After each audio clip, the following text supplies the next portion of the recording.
함께 살펴볼 말씀은 누가복음 15장 31절부터 32절까지의 말씀입니다. 누가복음 15장 31절부터 32절까지의 말씀 한 절씩 교독하신 후에 마지막 절은 함께 읽도록 하겠습니다. 누가복음 15장 31절부터 32절까지의 말씀입니다.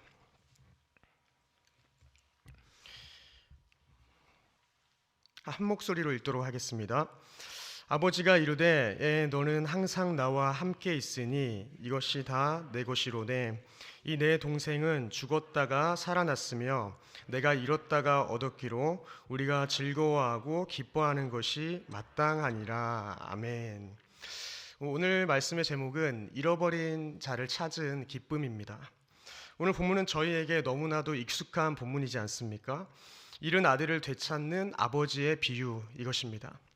사실 이전의 본문들을 쭉 살펴보아도 잃은 것을 찾은 것에 대한 그 비유가 계속 등장하고 있었습니다. 잃은 양을 찾는 목자의 비유와 그리고 여인이 잃은 드라크마를 찾는 그 비유가 앞전에 다 나왔었습니다. 그리고 오늘 본문에 잃은 아들을 되찾는 이 아버지 비유가 등장하고 있는 것입니다. 그런데 이 모든 비유에서 사실은 공통점이 있습니다.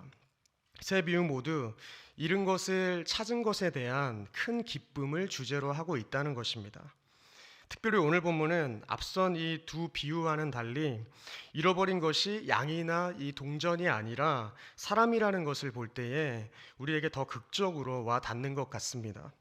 저희가 이 본문을 짧게 읽었지만 다루고자 하는 내용은 11절부터 32절까지의 내용이라는 것을 함께 기억하시고 함께 본문을 살펴보도록 하겠습니다. 먼저 이 본문은 세 단락으로 되어 있습니다. 먼저는 집을 멀리 떠난 이 둘째 아들의 이야기가 등장하고, 그리고는 그 집 나간 그 둘째 아들이 다시 집으로 돌아오는 그 스토리가 이어집니다. 그리고 마지막 단락에서는 불평하는 첫째 아들, 집 밖에서 둘째 아들이 들어온 것에 대한 아버지의 환대에 불평하면서 아버지에게 뭐라고 이야기하는 그 내용들이 마지막 단락에 등장하고 있습니다. 저희는 이 본문을 통해서 세 가지를 좀 살펴보길 원합니다. 먼저 첫 번째는 아버지는 가장 좋은 것을 주시기를 원한다는 것입니다. 어떤 사람에게 두 아들이 있었는데 그 중에 둘째 아들은 이 아버지의 유산을 요구하고 있지 않습니까? 사실 둘째 아들에게도 유산을 받을 몫이 있었습니다. 이 아들이 받을 몫은 형이 받을 몫의 절반이었는데, 그러니까 재산의 3분의 1이었다는 것입니다.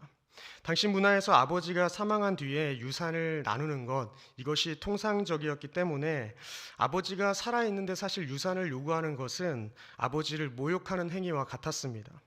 오만하고 가장의 권위를 무시하는 그러한 행동인 것이죠.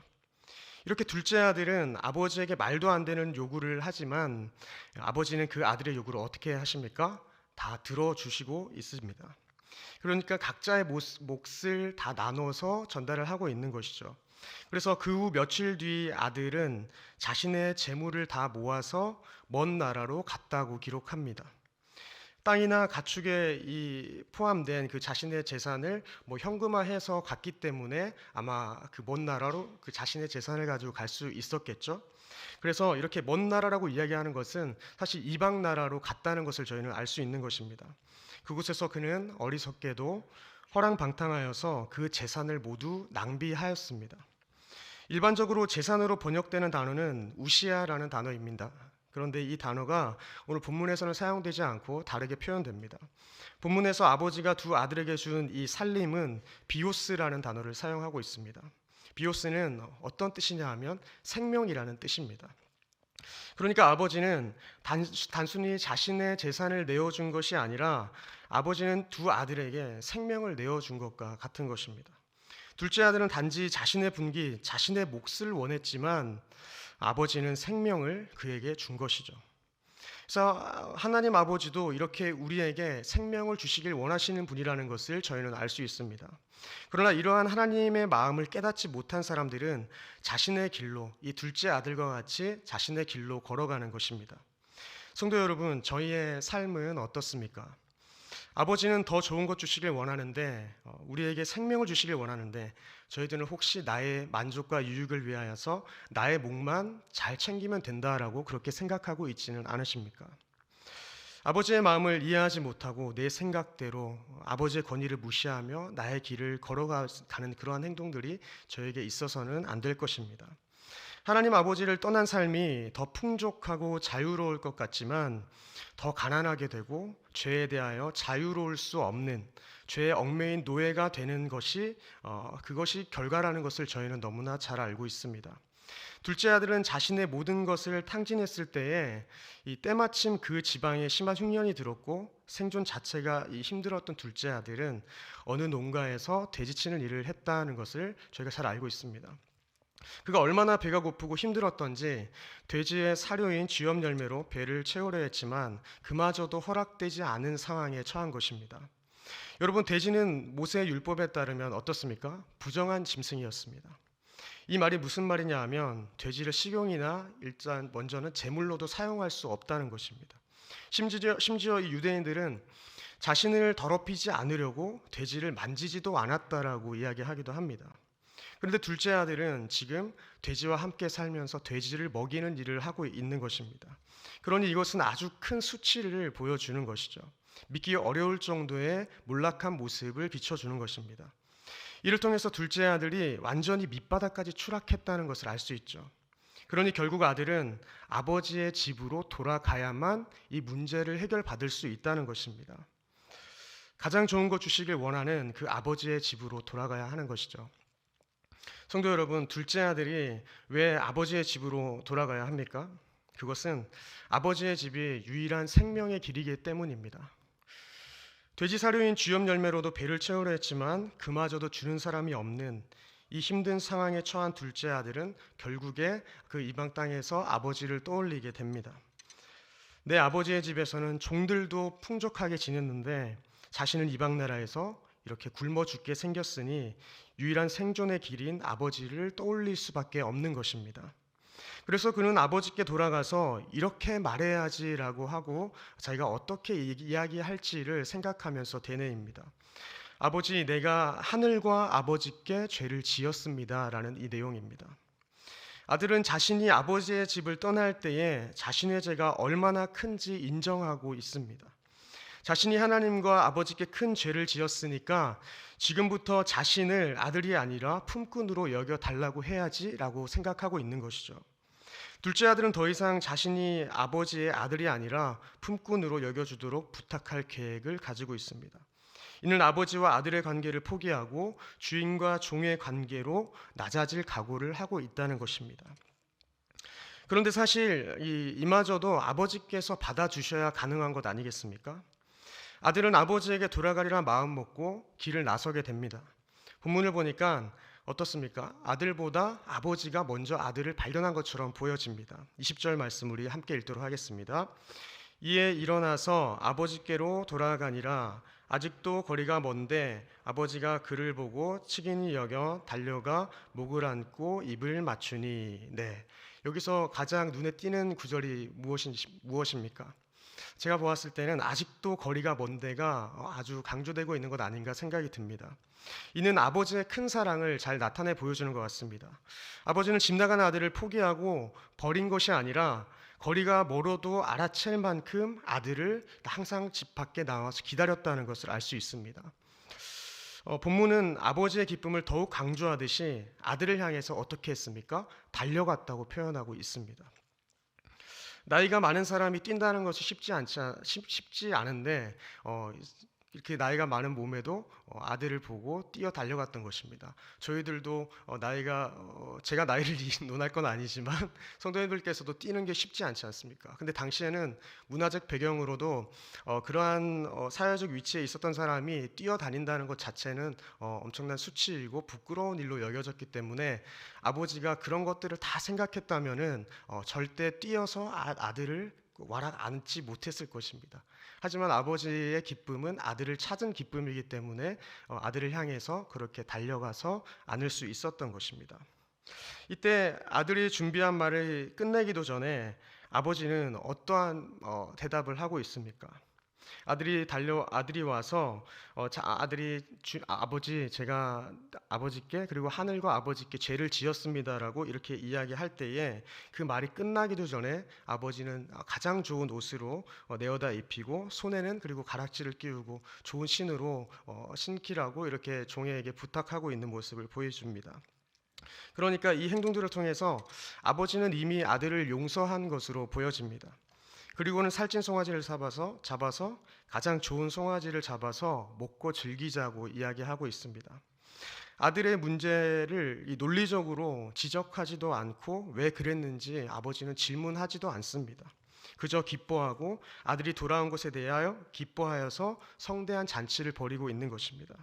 여러분, 하나님 아버지도 이런 분 아니겠습니까? 우리가 아무리 큰 죄를 지었다 하더라도, 아무리 멀리 하나님을 떠나 있었다 하더라도 찾는 자에게 용서하시고 자녀 삼아 주시는 분이 바로 하나님 아버지라는 것입니다. 사랑하는 성도 여러분, 저희가 이 특권을 저희만 누려서야 되겠습니까? 이 기쁨의 잔치에 저희만 참여한 자 되어야 되겠습니까? 저희는 아버지의 집이 유일한 생존의 길이라는 것을 나도 믿고 또한 그것을 전해야 합니다. 때로는 우리가 전하는 것이 어떻게 보면 낭비로 여겨질지도 모르겠습니다.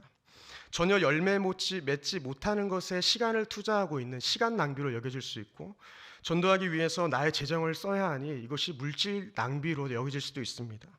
고민하고 기도하며 애쓰면서 혹시 내가 감정 소모를 하고 감정 낭비를 하고 있지 않나 이렇게 생각할 수도 있습니다. 어떻게 보면 아버지는 자신의 재산을 낭비하는 것처럼 보일 수 있는 것이죠. 오지 않을지도 모르는 아들을 끝까지 기다리고 가장 좋은 송아지로 가장 좋은 옷과 반지, 신발까지 모두 내어주고 있지 않습니까? 첫째 아들이 도저히 이해할 수 없는 이 아버지의 낭비, 이것이 아버지의 사랑인 것입니다. 이러한 사랑이 둘째 아들의 유일한 회복의 길이 된다는 것입니다. 이렇게 저희는 본문에서 등장하는 아버지를 통해서 하나님 아버지의 사랑을 다시 한번 보게 됩니다.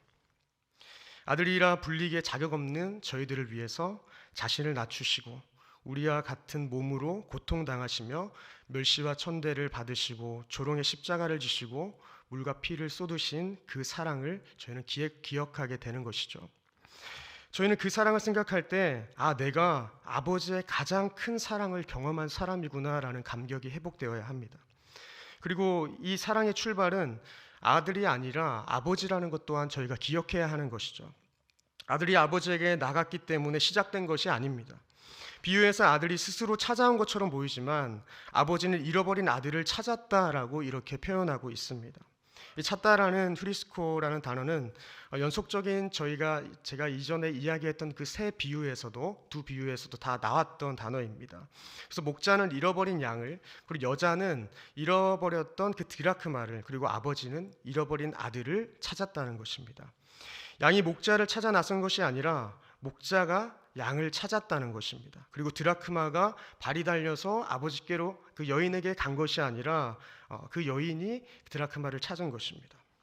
그리고 오늘 그러니까 이 아들이 마음을 돌이켰을 때에 아버지의 마음이 긍휼로 변화된 것이 아니라는 것입니다. 아들이 마음을 돌이켰기 때문이 아니라는 것이죠. 아버지의 한대하는 이 마음이 이미 있었기 때문에 아들은 돌아갈 수 있었다는 것입니다. 그러니 본문을 통해서 저희들은 아들을 찾는 이 아버지의 마음을 깊이 이해해야 합니다. 아버지의 집이 유일한 생존의 길이고 그 아버지는 지금도 잃어버린 양을, 잃어버린 드라크마를, 잃어버린 아들을 기다리고 찾고 계신다는 것입니다. 그 일에 저희 모두가 귀한 도구 되기를 소망합니다. 그래서 오늘 본문의 마지막은 아들이 아버지의 마음에 동참해야 함을 잘 보여주고 있습니다. 세 번째는 아들은 아버지의 마음에 동참해야 한다는 것이죠. 맏아들은 밭에 있다가 돌아와서 잔치 음악과 노랫소리를 듣고 한 종을 불러서 이 상황이 어떻게 되었는지 물어보고 있습니다. 종은 동생이 돌아와서 아버지께서 살찐 송아지를 잡았다고 이야기합니다. 이에 첫째 아들이 어땠습니까? 아주 화가 머리끝까지 났습니다. 화가 나서 집에 들어가지도 않았다는 것입니다. 이런 그에게 아버지가 나와서 그를 달래고 있습니다. 이 모습이 마치 집 나간 탕자를 찾아가서 집으로 돌아오도록 간청하고 있는 그 종의 모습으로 비춰지기도 합니다. 여러분, 여기서도 아버지가 아들을 찾고 있지 않습니까? 첫째 아들은 아버지에게 불만을 토로합니다. 자신은 여러 해 동안 아버지를 섬겼고 그리고 아버지께서 말씀하신 그 명령을 어긴 적도 없는데 그런 자기에게는 친구들과 즐길 수 있는 염소 새끼 한 마리도 주신 일이 없으면서 어떻게 아버지의 재산을 모두 탕진해버린 그 둘째 아들에게 낭비해버린 둘째 아들에게 가장 좋은 것, 가장 살찐 송아지를 잡아줄 수 있냐는 것입니다. 이에 아버지는 첫째 아들에게 이번 잔치의 정당한 이유를 내가 왜 이 잔치를 했는지 이유에 대해서 또 설명하고 있습니다. 무엇이냐면 너는 항상 나와 함께 있으니 내 것이다 내 것이다 라는 말입니다. 그러면서 동생은 죽었다가 다시 살아났고 아버지가 잃었다가 다시 얻었으므로 우리가 즐거워하고 기뻐하는 것이 당연하다라고 이야기하는 것입니다. 여기에서 재밌는 것은 첫째 아들은 당신의 아들이라고 했지만 아버지는 내 동생이라고 이야기합니다. 근데 이렇게 우리는 그것을 분리해서 생각해서는 안 되는 겁니다. 세상에 우리가 아직 예수 그리스도를 알지 못하는 사람이 주님께로 돌아와야 함을 저희는 항상 인식해야 하는 것이죠. 지금 아버지는 여전히 큰아들을 사랑하며 큰아들이 이 기쁨에 동참하기를 원하고 있습니다. 어떻게 부르고 있습니까? 31절에 애라고 부르고 있습니다. 애야, 아이, 자식이라는 뜻이죠. 이 테크논이라는 단어가 그런 뜻을 가지고 있습니다. 이렇게 부르면서 둘째 아들과 동일하게 내가 너를 차별하여 사랑하는 것이 아니다라는 것을 보여주는 것입니다. 둘째 아들과 동일하게 첫째 아들을 사랑하는 자녀로 여기면서 이 기쁨에 너도 동참하지 않겠니? 이러한 의미인 것이죠. 첫째 아들은 아버지의 낭비하는 사랑을 비판하고 있지만 자신이 바로 그런 사랑의 수혜자라는 것을 알지 못하고 있었던 것입니다. 그는 이미 아버지의 재산을 상속받았지 않습니까? 그리고 아버지의 보호 아래서 아버지와 함께 평안을 누리고 살아가고 있었습니다. 그러니 아버지의 것이 다 아들의 것인 것이죠. 그러니 이제 첫째 아들은 동생의 그 회복을 기뻐하는 일에 동참해야 하는데 그러지 못했던 것입니다. 첫째 아들은 하나님을 섬기고 헌신한다고 생각하는 그런 사람들을 가리킵니다. 문화적 배경으로 보면은 바리새인과 서긴과 같은 그러한 부류를 가리키기도 하는 것이죠. 근데 참 역설적이게도 아버지의 집에서 최선을 다하며 살아가는 이 첫째 아들은 아버지와의 자녀의 관계가 아니라 주인과 종의 관계로 생각하고 있었는지 모르겠습니다. 사랑하는 성도 여러분, 오늘 저희들은 내가 첫째 아들과 같은 모습을 가지고 있지는 않은지 스스로 생각해 보아야 합니다. 바리새인들과 서기관들과 같이 말씀에 능통하고 율법도 잘 지키지만 정작 예수님께서 기뻐하시는 일에 전혀 동참하고 있지 못한 자가 아닌지 저희 자신을 중심을 돌아보아야 하는 것이죠. 성도 여러분, 보통 둘째 아들을 탕자라고 부릅니다. 그런데 오늘 본문을 통해서 진짜 탕자는 아버지의 기쁨에 동참하지 못하는 이 첫째 아들이라고 이해할 수 있습니다. 나는 아버지의 명령을 잘 지켰다라고 생각하면서 아버지의 기쁨에 동참하지 못한다면 저희들은 아버지의 집 안에 있지만 탕자로 여기는 것입니다. 죽어가는 영혼에 대한 부담감이 없다면 우리는 아버지의 마음을 전혀 모르는 자입니다. 원하기는 저희들 모두에게 죽어가는 영혼에 대한 그 마음이 회복되는 은혜가 있기를 소망합니다. 여러분, 이 잃은 양과 잃은 동전의 비유에서 잃은 것을 찾기 위해서 누군가가 나서지 않습니까? 그러나 오늘 본문 이 탕자 비유에서는 이 부분이 빠져 있습니다. 그렇다면 어떤 의도로 이렇게 쓰여졌을까요? 이 책을 읽는 독자들에게 너희들이 그렇게 살아야 한다라고 이야기하는 게 아닐까요? 저희들은 주변의 많은 사람들과 재밌는 이야기, 유익한 대화들을 많이 나누면서 살아갑니다. 말씀에 대해서도 나누고 참 성도의 삶에 대해서도 나누고 그리고 믿음으로 결단하고 말씀대로 살아가려고 노력하기도 합니다. 그러나 우리의 입술에서 복음에 선포되지 않는다면 허망하게 울리는 소리로 끝나지 않을까 염려가 되기도 합니다. 그러니 먼저 저희는 태신자를 품고 그들을 위하여서 기도하는 영혼을 향한 사랑의 마음이 있어야 할 것입니다. 이것이 아버지의 기쁨에 동참하는 첫걸음이 되는 것입니다. 이 기쁨의 잔치에 조인 공동체 모두가 동참하는 은혜가 있기를 소망합니다. 네, 말씀을 정리하겠습니다. 참된 복음을 나누는 것은 성도의 의무이고 사명입니다. 하나님은 저희에게 모든 족속으로 제자를 삼으라라는 큰 사명을 주셨습니다. 그리고 우리가 그 복음을 나눌 때 우리는 세상을 향한 하나님의 계획에 참여하는 자가 된다라는 것을 잘 보여줍니다. 우리가 볼 때 나의 친구, 나의 가족, 나의 지인들이 전혀 예수님께 관심이 없는 것처럼 보이지만 그 안에 갈급한 심령이 있을 수 있습니다. 저희들은 그들을 위하여서 열심히 전해야 합니다. 성도 여러분, 전도는 사람을 이렇게 회심시키거나 저희가 완벽한 메신저가 되어서 나아가는 것이 아님을 기억해야 합니다. 저희는 그저 생명과 사랑의 메시지를 전하라는 하나님의 부르심에 순종하는 자라는 것입니다. 하나님의 능력을 신뢰하면서 태신자를 품고 그들을 위하여 기도하고 전하는 것까지가 저희의 일인 줄 믿습니다. 그래서 고린도전서 1장 21절을 함께 읽었으면 좋겠습니다. 함께 보겠습니다. 하나님의 지혜에 있어서는 이 세상이 자기 지혜로 하나님을 알지 못하므로 하나님께서 전도에 미련한 것으로 믿는 자들을 구원하시기를 기뻐하셨도다. 아멘.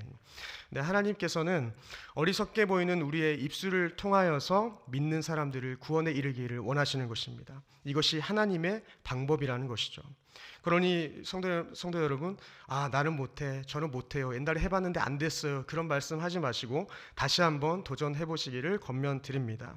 전도는 미련한 저희의 입술을 통해서 이루어진다는 것 다시 한번 기억하시고, 원하기는 꼭 태신자 3명을 작정하시고 기도와 사랑과 관심으로, 그리고 또한 그들을 섬김으로 하나님의 꿈을 이루어드리는, 잘했다 칭찬받는 저희 정육교회 모든 가족들 되기를 소망합니다.